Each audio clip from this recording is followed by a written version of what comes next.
Olá, seja bem-vindo a mais um estudo da série A Plenitude do Evangelho.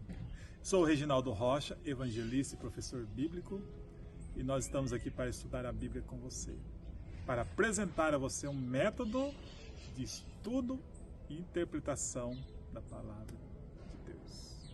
No estudo anterior nós vimos a profecia de Daniel, capítulo 7, capítulo 8, a qual diz que o santuário seria deitado por terra. As verdades concernentes ao santuário seriam modificadas ou adulteradas.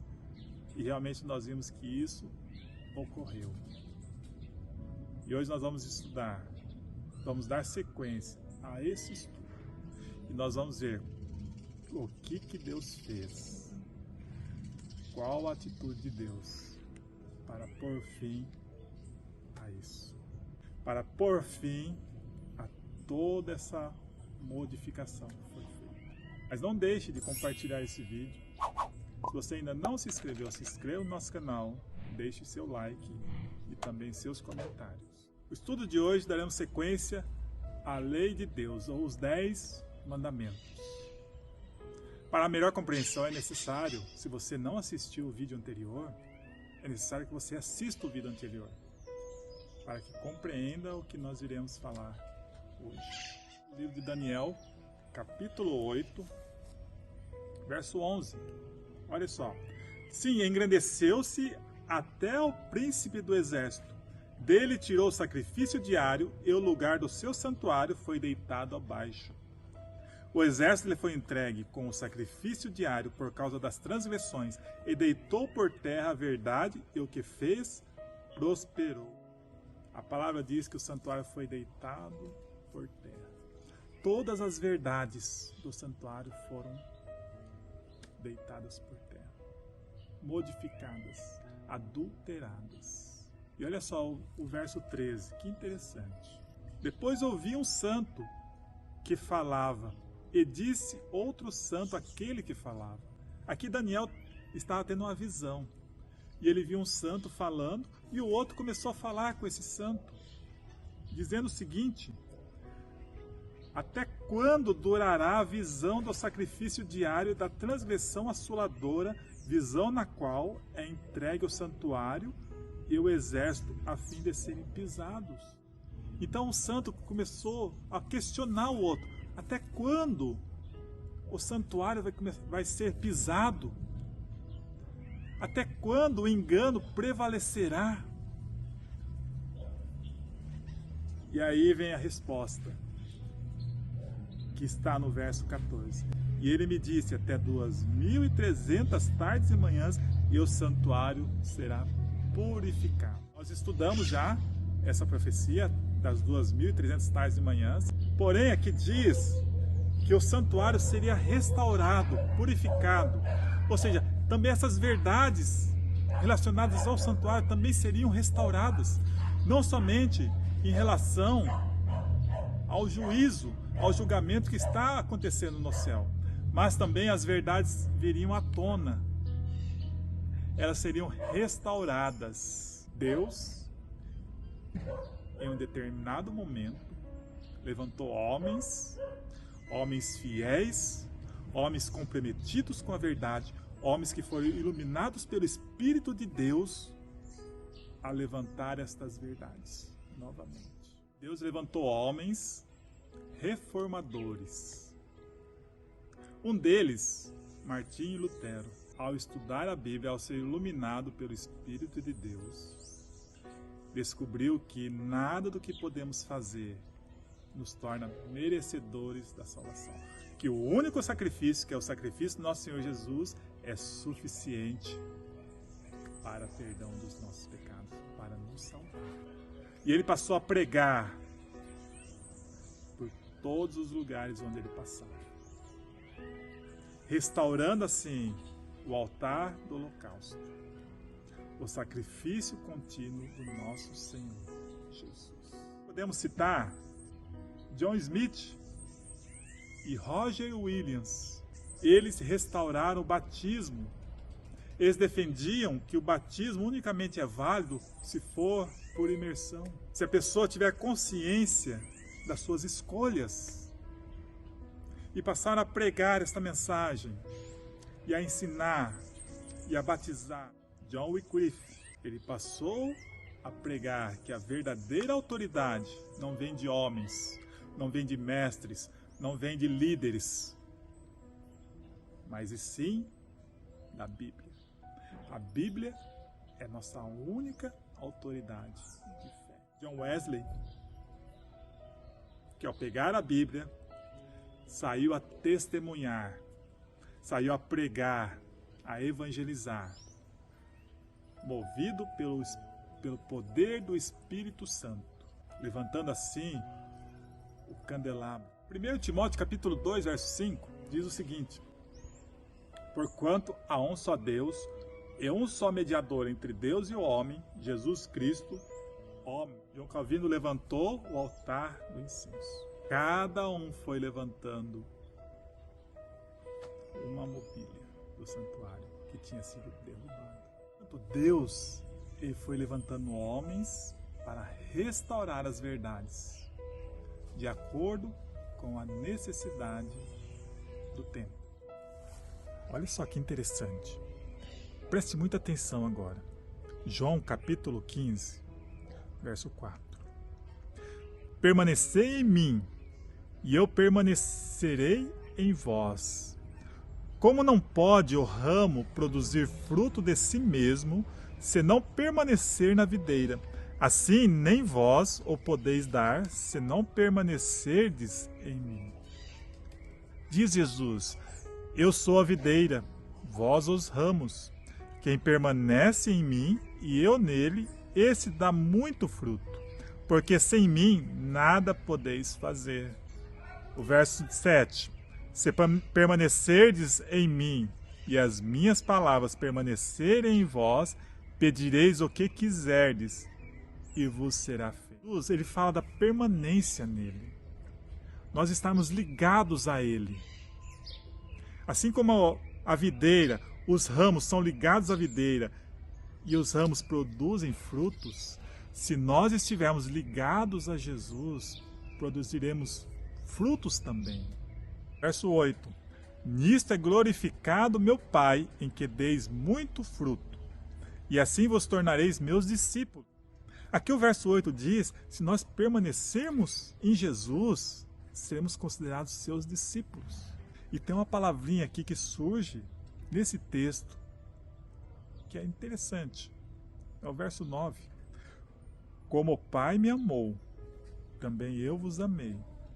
Permanecei no meu amor. Agora vem a palavra amor. Se nós estivermos ligados a Jesus, que é a nossa videira, se nós permanecermos em Jesus, nós receberemos dele o amor. E o verso 10. Se guardardes os meus mandamentos, permanecereis no meu amor. Assim como também eu tenho guardado os mandamentos de meu Pai, e no seu amor permaneço. Entende agora quão profundo é guardar os mandamentos de Deus? Aqui Jesus diz, somente se vocês guardarem os meus mandamentos, vocês vão permanecer no meu amor. E Jesus fala, assim como eu tenho guardado os mandamentos do meu Pai. Aqui é mais uma evidência que Jesus guardou os mandamentos. E assim, por guardar os mandamentos, ele permaneceu no amor de Deus. Tenho-vos dito essas coisas para que o meu gozo esteja em vós e o vosso gozo seja completo. O meu mandamento é este, que vos ameis uns aos outros, assim como eu vos amei. Percebe que o mandamento a qual nosso Senhor diz está relacionado ao amor? Para Mateus capítulo 22. Eu concluo esse estudo lendo Mateus capítulo 22. Abra sua Bíblia. Acompanhe comigo. Mateus capítulo 22.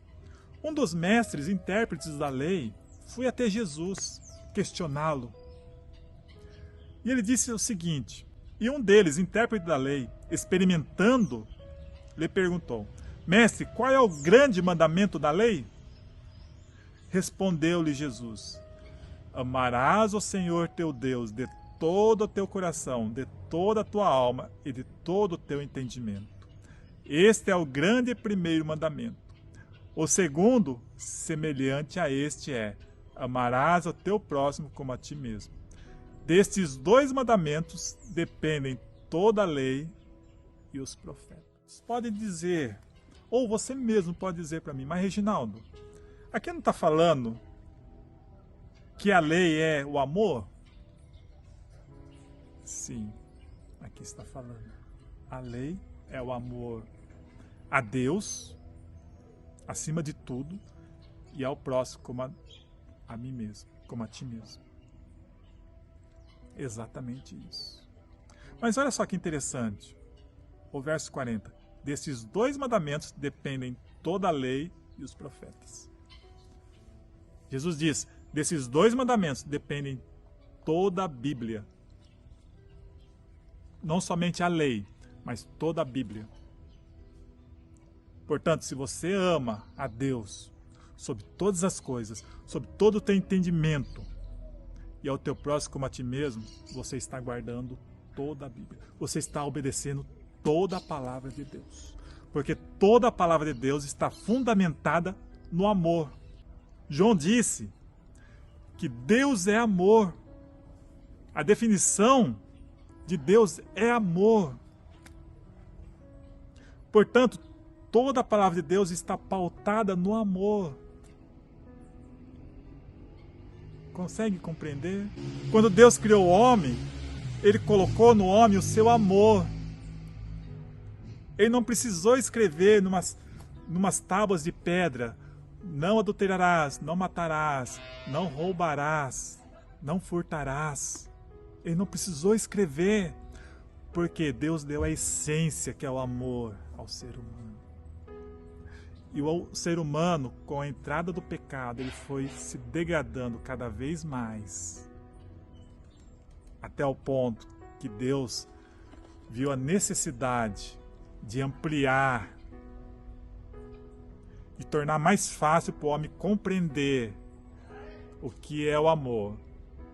O que é o amor ao próximo é você não matar o próximo, não adulterar, não furtar as coisas do teu próximo. Deus ampliou. Simplesmente isso. Mas o que Deus mais quer de nós é que nós amemos. É que nós amemos a Ele sobre todas as coisas. E que nós amemos uns aos outros. Permita-me ler mais 2 versos. Apocalipse 14, verso 17. Então saiu do santuário, que se encontra no céu, outro anjo, tendo ele mesmo também uma foice afiada. No céu existe o santuário. Apocalipse, capítulo 11, verso 19. Aqui o apóstolo João, ele viu algo impressionante. Abriu-se então o santuário de Deus, que se acha no céu, e foi vista a arca da aliança no seu santuário, e sobrevieram relâmpagos, vozes, trovões, terremoto e grande saraivada. João viu a Arca da Aliança. E dentro da Arca da Aliança, você sabe que lá contém os 10 mandamentos de Deus, que é a base, é o fundamento do governo divino. Pois Deus é amor, e os seus mandamentos demonstram quem Deus é, quem Ele é amor.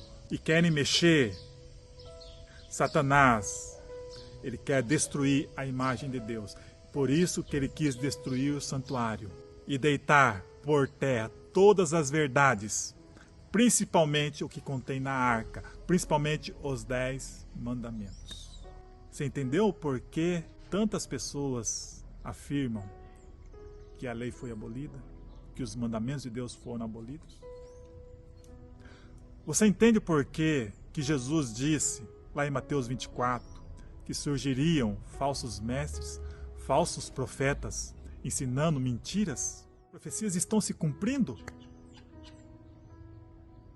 Mas também Jesus falou que esse evangelho do reino será pregada a toda tribo, língua e nação, e então virá o fim. E você está tendo o privilégio de conhecer esta verdade. Você está tendo o privilégio de conhecer a essência de Deus, que é o amor, que é representado em forma dos 10 mandamentos. Não se deixe enganar. Permaneça em Cristo. Como diz João capítulo 15, permaneça em Cristo e guarde os seus mandamentos, pois você será muito abençoado. E que Deus te abençoe. Não deixe de compartilhar esse vídeo. Deixe seu like, faça seus comentários e se inscreva no nosso canal. E que Deus te abençoe. E não se esqueça, porque o Evangelho é o poder de Deus para nos salvar.